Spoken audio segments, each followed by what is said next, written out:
Born in Canada on July 14, 1922, to the father of Scottish origins, Bill Millins moved to Glasgow when he was 3 years old. Bill joined the Territorial Army in Fort Williams, where his family had moved, and played with the Pipes Band of the Highland Light Infantry and the Queen's Own Cameron Highlanders before volunteering as a commando and training with Lovat at our cannery. Millins is best remembered for playing the pipes while under fire during the D-Day landings in Normandy. Pipers had traditionally been used in battle by both the Irish and the Scottish. However, the British Army had restricted the use of bagpipes to the rear areas by the time of World War II. Lovat, nevertheless, ignored these regulations and ordered 21-year-old Private Millen to play, telling Millins, but that's the English War Office. You and I are both Scottish, and so that doesn't apply. Millen played Highland Laddie, The Road to the Isles, and All the Blue Bonnets Over the Border, as his comrades fell all around him on Sword Beach. Millen states that he later talked to a captured German sniper who claimed he did not shoot at him because he thought he had gone mad. Millins was the only man during the landings to wear a kilt. It was the same kilt that his father had worn in Flanders during World War I. He was armed only with his bagpipes and a black knife, sheathed inside the kilt on the right-hand side.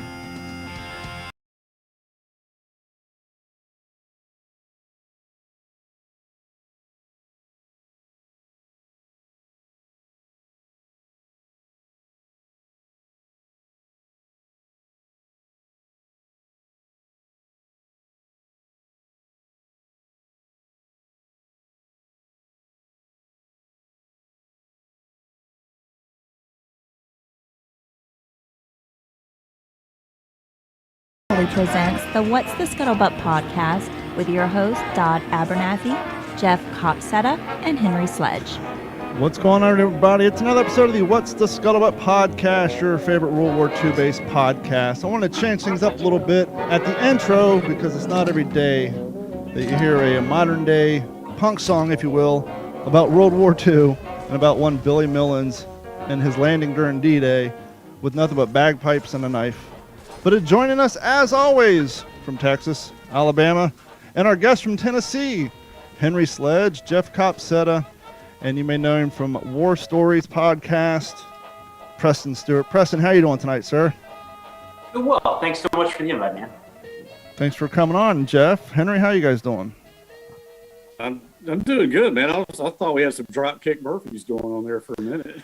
I was enjoying that. Very similar to Dropkick Murphys. I've yet to discover a World War II based song. Yeah, probably not. There is, if you remember the keyboardist from Linkin Park, he put out a little side project called Fort Minor, and he is of Japanese American descent.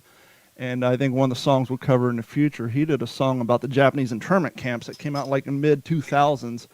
And so there's definitely content out there that we can talk about. But as I said, joining us from the War Stories Podcast, and I've discovered him on TikTok, Mr. Preston Stewart. Give us a little brief background on you, how you got into military history. I know you graduated from West Point in 2009, but just let our audience know about you. Give us a little history on that.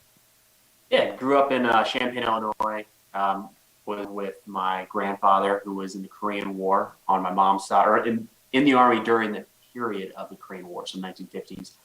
And he had Army stuff sitting around, so we just used to like to play with that. And he was big into the Civil War and always had great stories about military history. So just enjoyed that. Grew up watching the History Channel back when they were doing a lot of military history stuff. Back when they had history.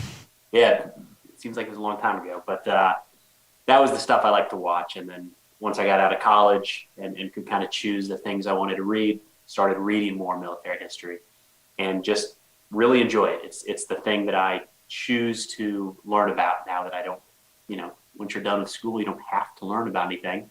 That's the thing that I really like spending time doing. So a couple years ago, started making content just as another way to learn more, have discussions like this right here, and have the chance to interact with people who also have an interest in those topics. So started making short videos, and that turned into a podcast. We can talk a little bit longer because a minute's not very long. And has led to some awesome experiences like being on the podcast here and chatting with you guys.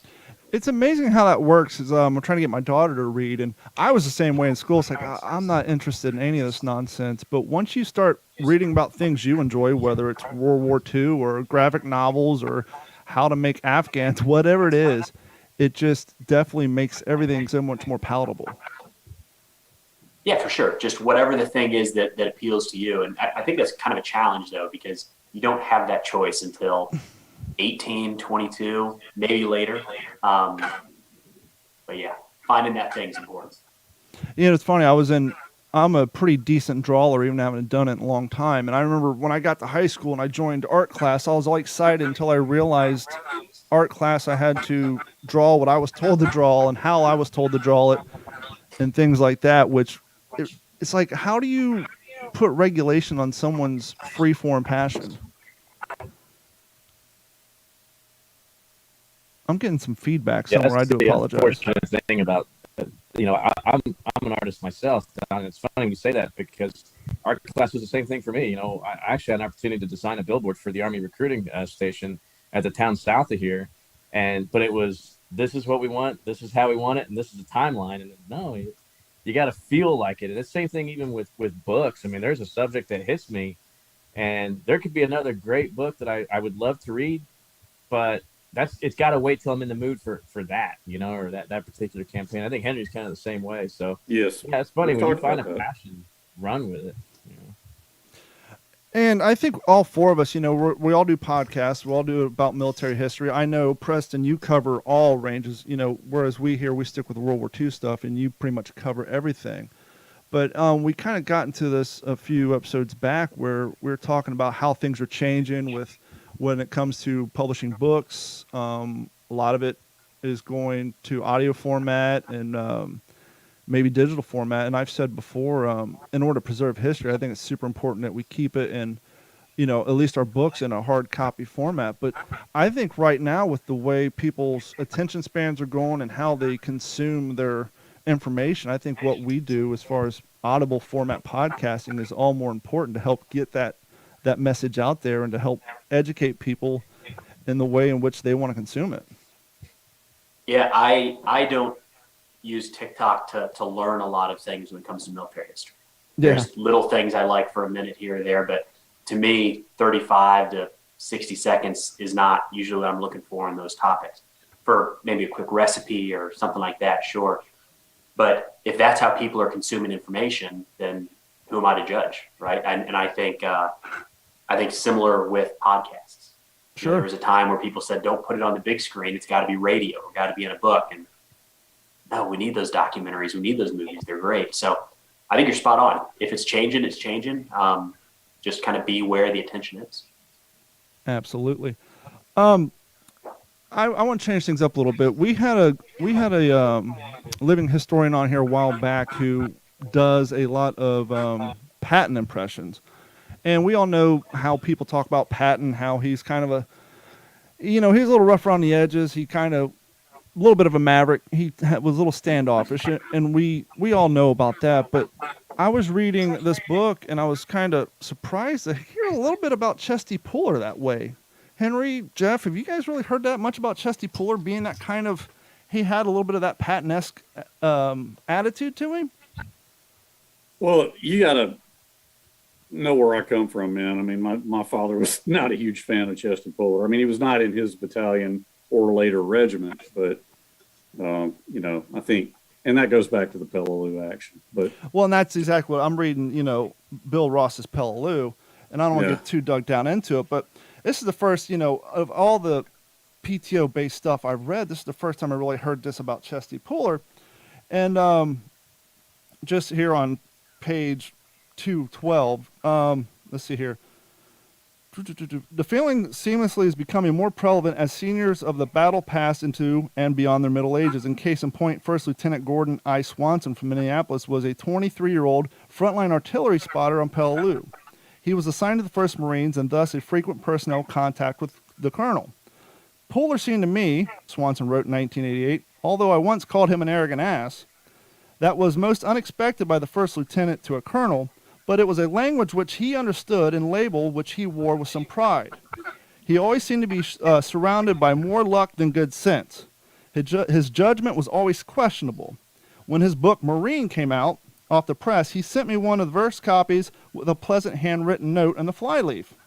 I shall always treasure it. There will never be another Chesty Puller, an observation I make with a sense of gratefulness and relief. And it seems like people say that, especially on Peleliu, that he was kind of made some bad decisions that cost a lot of the Marines in the 1st Marine Division their lives, whereas some of the other colonels maybe in that position would have been a little more delicate in the battle plannings to try to minimize the casualties. Well, he was being pressured from. I mean, you're spot on, but that pressure was coming from above. Sorry, I'm trying to while you guys. Hear the feedback. Yeah, I'm trying to figure out where the feedback's coming from.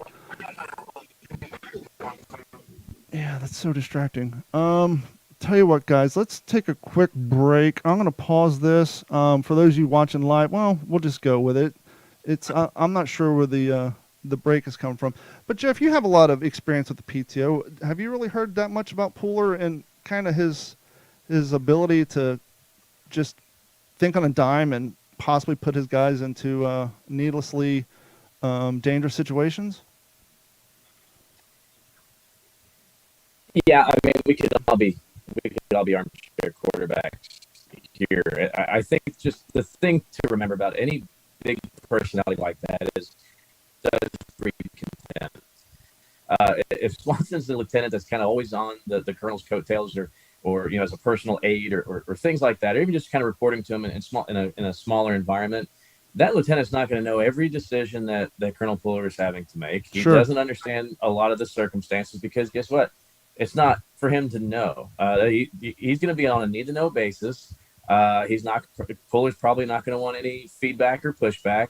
This is it. This is why it is, or this is how it is. Don't ask why, and not that I'm saying I'm defending Puller. Yeah, I have heard those similar things, but I think you're going to tend to hear more of those things from probably people who were either one in Swanson's position, or two, your general basic buck private that doesn't know anything that's going on, and you're going to, gripes are, he's going to gripe it to the guy that's leading the guys into the foray. So I don't know, maybe Preston can, from I was a non-commissioned officer, so maybe from your officer's experience, what do you think? You're spot on. It's we all can armchair quarterback at all the levels up, but the lieutenant has no idea what a lieutenant colonel or colonel has to deal with and the other things at play. We always think we do, right? We always think we know exactly the right answer and they're doing it wrong, but in reality, we never have that full picture. I'd be interested to know how much of this was felt at the time versus after, because I think with, Puller was, this is going to make it sound worse maybe than I mean it, but there's a decision made in the press at times to say, this is going to be our hero. This is going to be our guy. And I think Puller was that at the time, especially after Guadalcanal. He was kind of a hero of the Marine Corps. And I wonder if stories of him were spun in a way to maintain that image, because the idea that his troops didn't like him, or he wasn't, they didn't have as much confidence in him in the field, that's not prevalent. I'm not surprised at all that it's out there, because nobody's going to have all top marks, but I wonder how much of it was overblown to kind of build up his persona, or maybe not brought to the surface when it could be. Yeah, that's a good point. And you said that, and I was looking through this book because they actually quoted, kind of, that was how the media personified Puller. Like, okay, he's kind of the Patton of the PTO. We can give him this label. He's our go-to guy. He has that gung-ho spirit that we want the American people to think of when thinking of a Marine colonel. And I think you hit it precisely. And they're leading into that paragraph. There was a part in this book where they kind of made that comparison of, he was just the media's go-to guy with trying to bolster the home front and to get people up and excited to buy war bonds and all that stuff, and just that Hollywood personification of what a Marine would be to the people in America.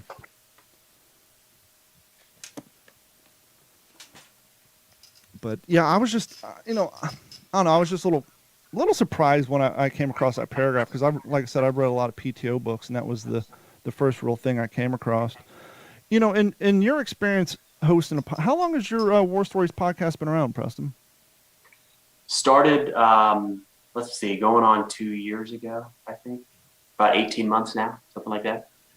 And so you basically right around the beginning of COVID is when you really dug into it heavily. Yeah, started in June of it was in June, so I guess it probably was June of 2020. Yeah, I was watching your recent stuff on TikTok, and it's always funny. People are like, what's D-Day stand for? And they're always so disappointed. Oh, it just stands for day or hour. And then obviously the one about the barrage balloons, which I never really thought about. Somebody asked you, well, how come they didn't use barrage balloons that much in a PTO, which I never really think about, because when you see D-Day, you see them in Normandy. They're all over the damn place, but you rarely see them. And you had an interesting aspect that for some reason, the division that was kind of in charge of that, they really weren't shipped out to the Pacific until near the end of 45. But it wasn't new technology, Yeah. right? It wasn't some innovative thing. There's no I can't imagine the U.S. only had one battalion that did that. And, a lot of times I'm fortunate that if I put out a question, something like that, somebody in the comment section is a lot smarter than me. In this case, as of now, it's been 8 hours or something. Nobody has been able to provide a really good answer as to why there's like 1 or 2 cases of barrage balloons in the Pacific when there were dozens of landings.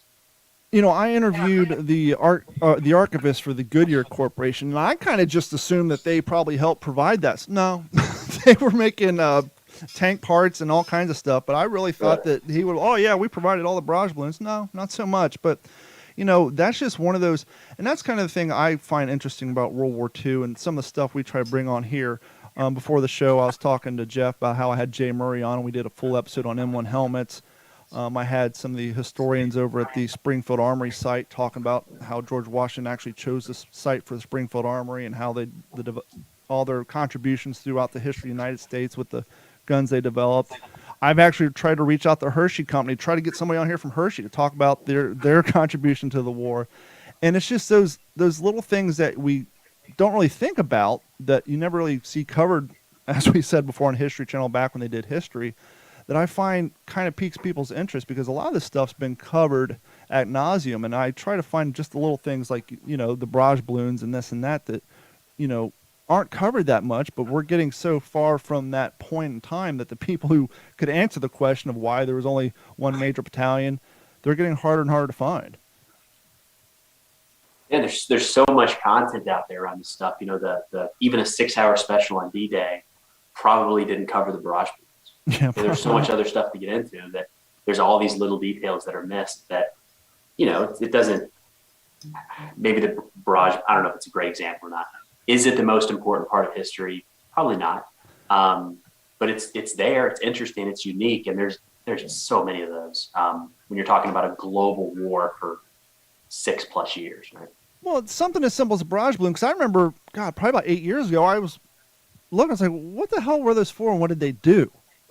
And the Army being the Army and the whole aspect of keep it simple, stupid. Well, how do you prevent people from strafing our beaches and our ships? Well, you tie a 3/0 cable to a balloon and you fly it over, and hopefully, if they do attempt it, you rip off a wing. And it's like, well, that's simple and effective. But it's those little things that you see something like that, and like, it's basic and kind of dumb, but why is that what's bothering me right now? Why does that make me want to run to Google and do all the research on something that simple? And I find it's the little things like that might, grab someone's attention and make them do more research than they would on a normal day. Yeah, I was going to kind of tack on to that about, the answer is probably in the question, what are barrage balloons for? Well, that's what they were for. And the reason they probably weren't used heavily in the Pacific is there just wasn't enough of a threat. I mean, just thinking about long before we made the first offensive, the fleet carriers were completely knocked out. So where's your next closest, besides the aircraft that was stationed or trying to keep them down in the Solomons? Where were some of the closest islands? There just wasn't enough numbers, I don't think. I think from what I've learned that the only way the Pacific offensive was going to be successful is to have complete control of the sea and the air before we could ever touch the land. And, that was what we were trying to do in Europe. And it took a little while. Those sub pens were pretty important that we kept plastering to no avail in the early part of the bombing campaign. But, eventually we whittled it down. We had to completely try to, we had to take out the Luftwaffe so we could really start hitting places like Regensburg and Schweinfurt and Dresden and places like that. So it took time. But in the Pacific, when it was so remote, the distances in between were, that aircraft may get here, but it ain't getting home. So, and without a carrier, where is the threat from the air? And I think that was really taken into consideration when most of the time, before the offensive was drawn up. And, just to think that the Army made about 50 D-Day invasions just in the Pacific theater alone, 50 islands that nobody's ever heard of, for the Japanese to cover that much airspace and then to be able to land and refuel again, I just don't see, to me, looking back, and I don't know, I just don't see the need for battalions upon battalions of barrage balloon. I just don't see the threat there. And not that, and that makes perfect point. And plus, when you're traveling that far in Europe, you had a short little trip over the English Channel. From here, as we all know, room on the ships for material. I mean, do you want 50 crates of barrage balloons, or do you want extra crates of ammunition and K-rations? So they probably said, I don't think Louis the Louse in Washington, the washing machine Charlie is going to be, affected by these barrage balloons. So let's not waste the space, and let's allocate some more room for food and some boondockers, and maybe let's get some compression helmets down there because all the holly liners are rotting away in the tropical sun. So maybe let's better utilize our space. Yeah. That's my opinion. I don't know. I never dug into it enough. Preston, we talk on this podcast, especially when it comes to like Henry, who's in the cold area. I'm down here in Florida. The weather never changes. Worse, it gets down to the 40s every once in a while. But he kind of talks about how with the change of the weather comes his desire or leaning towards the subject matter in which he reads up on, i.e. in the wintertime, he's more Battle of the Bulge, more European theater, where when it's hot outside, it's more PTO stuff. When it comes to planning for your show and or just the subject matter that grabs your interest at that particular time, how do you go about it? Are you swayed by just things you come across, or does it come to you in the middle of your sleep like, oh, what about that? Shotgun blast, man. I'm listening to a book now called On Desperate Ground about the Chosin Reservoir. Oh, okay. So there's probably going to be a handful of stuff about the Korean War right now, just because as you're going through it, you're like, that is an interesting little piece here or there. A lot of it comes from comments, questions. I'll see people debating things that maybe sometimes if there's just a lot of debate back and forth, like, hey, that's something people are interested in, let's talk about that. Other times I'll see people are, for whatever reason, not correct on something, but kind of hammering it home. Like, all right, well, there's something to talk about. That's definitely a video, maybe a podcast. When it comes to the podcast, it's a lot more, not opportunistic, but it's just when we find the right person. We don't necessarily have a theme to those monthly or weekly. We just we schedule people a couple months out and see what works and sort of like that. But TikTok videos, it's by the day. That's a huge commitment to keep those videos going, to stay on the For You page and just sticking with the algorithm. It's constantly changing. And with the content in which you do, it's like, well, there may be something you want to cover, but the community guidelines are like, no, we're not going down that rabbit hole. Because we just got off of Facebook suspension. We got our hands slapped because I had the audacity to post a picture of a guest who is a former Marine. He is a author. He reproduces German paperwork for Hollywood. He has a book on all about German paperwork. He is a graphic designer by trade. And I posted a picture on our What's the Scuttlebutt Facebook page, which is a group you have to join. It's a page entirely about World War II, but because he was in his SS officer's uniform with the swastika on it, they dinged us and they buried our content and they killed our live streams for 25 days. And so it's like that's it. And it's like, this is history, and it's sad and kind of scary, the fact that when you're talking about history, you got to keep that in the back of your mind. It's like, do I just say the hell with it and what happens, or do I want to censor history so that I don't upset the social media overlords? I don't think you have a choice, right? Yeah. Unfortunately, I think that's kind of the problem is that from experience on TikTok, I can't say Hitler. I can't say Nazi. I've seen other people be able to do it, but I've gotten my hand slapped for that, so I'm just not going to try it again. I had a video taken down for simply showing I in my corner here, whatever impression I did at the last World War II event, in order to air out my uniform because I don't wash them, I put them on a mannequin. I call Steve here in a podcast studio. And after a Marine Corps event, I just did a TikTok where I pulled my K-bar out of the sheath, just showed the K-bar logo and made and all, where it was made, and put it back in the sheath. That thing was up for a minute and a half before it was taken down for community guidelines. I wasn't pretending to stab anybody. I wasn't throwing it at my drywall. I literally just pulled it out of the sheath, showed the logo, slid it back in, and that's all it took. I don't know. I think podcasts are generally looser. Yeah, exactly. I think that's a positive. I haven't had any problems on YouTube. Yeah. But yeah, I mean, there's like Japan's Unit 731 deserves a lot of attention. And it's the kind of thing where you can't tiptoe around that one. If you tiptoe around that unit, it loses all its meaning. It was so, you guys all know, it was so graphic and so inhumane that to say that they committed atrocities and move on is like barren. Yeah. So I don't know what the solution is. What? So you're currently reading the Korean War book. What was it called again? On Desperate Ground. On Desperate So Ground. focused in and around the Chosen West. Who's the author on that? Hampton Sides. Hampton Sides. I'll have to look into that. Henry, this is be a good time to go into the part of our podcast where we're talking about the current books we're into. What project are you currently reading or getting into or wrapping up for that matter? I just started Richard Frank's Tower of Skulls. What's the I finished up Samuel Eliot Morrison's Volume 4, Coral Sea Midway and Sub-Actions, and started Richard Frank's book.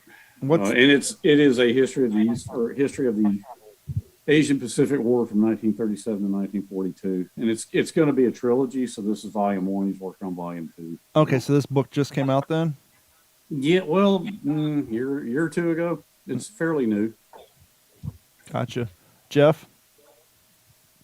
Yeah, so reading right now, Bomber Boy. Well, you guys know my theme. Come on, it's gonna have to have a B-17 on the cover, right now. But yeah, Bomber Boy's really cool. It's actually kind of a novice author. I think his brother is a little bit more popular than Travis is, but came across a guy that was his landlord that happened to be a navigator.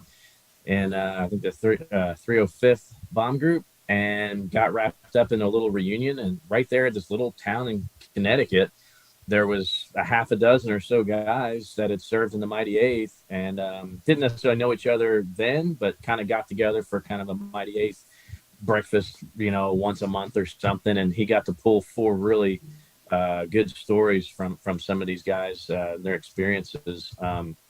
So that's the book now. And so if one of our former guests that I've been talking to almost daily, Mr. Leighton Hughes over there in the UK, there's another book to add to your list, buddy.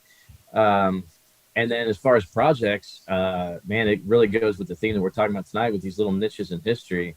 And Don and Henry, you guys know I kind of gave you a little news flash from the latest Film Fest over the weekend. Walking Point won Best Veteran-Themed Film at our very last Film Fest. We were done on that circuit. That was a 2.5-year ride. That was amazing. Almost 3 years now. But getting wrapped up.